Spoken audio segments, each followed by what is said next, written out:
Beena Sarwar is a journalist and documentary filmmaker from Pakistan. She joins us live from the city of Cambridge in the U.S. state of Massachusetts. We appreciate your time very much. First, let's talk about the timing of Nawaz Sharif returning to face these charges. We'll actually take that back. The conviction.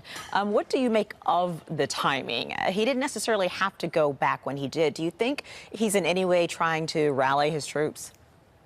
Well, absolutely, he's making a point. I mean, he could have stayed back in London, as you say, but I think he's come a long way since he was a protege of General Zia, as your earlier reporter pointed out. General Zia was a military dictator, as you and your viewers must know, and Nawaz Sharif was his protege, and his beginnings, his political beginnings, were not part of what I would say Pakistan's democratic political polity.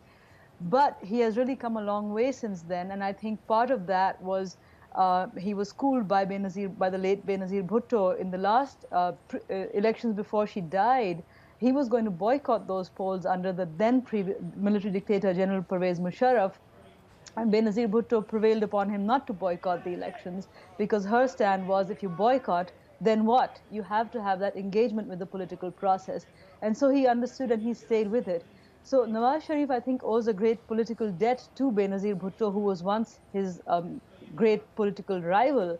And I think his coming back to Pakistan is, in a way, kind of to make atonement for his past misdeeds towards her when he was in power and she was out of power. There was that history as well. Let's talk about the attacks on these election rallies. What does that say about the level of security that police are rather able to provide for people that want to be part of the process? So I don't think it's so much about the police right now. I mean, if you look at the kind of violence that Pakistan has been facing, particularly since 9/11, since the last almost 2 decades now, you can see there's been a spike in violence, and that violence has come down as the military has gone after the terrorists in Pakistan. But it has been a selective going after these violent camps, these militant camps. Now you have the security establishment practically mainstreaming these militants who have come up, and they're fielding a record number of candidates for this coming elections. Until now, Pakistan has never voted in these religious extremists, and I say religious always in inverted commas because their real agenda is not religious but political, to grab power, to take power somehow and impose their lifestyle. So they are fielding candidates for the elections, and they are being supported by the establishment. So there's a very selective going after of the militants, and there's impunity for those who are conducting, for example, these kind of attacks we've had. Nobody's ever caught for them. Nobody's ever sentenced or punished for them, and they are criminal actions which are not being treated like criminal actions.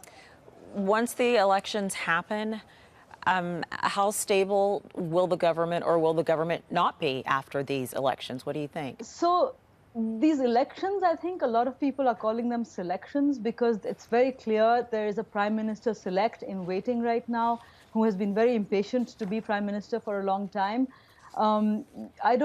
The elections are already not free and fair. There's unprecedented censorship. The television channels, the newspapers are not being allowed to cover Nawaz Sharif, who is now being treated as the opposition, although he's not opposition, he's just stepped down from government. His government has just handed over power, or is going to hand over power.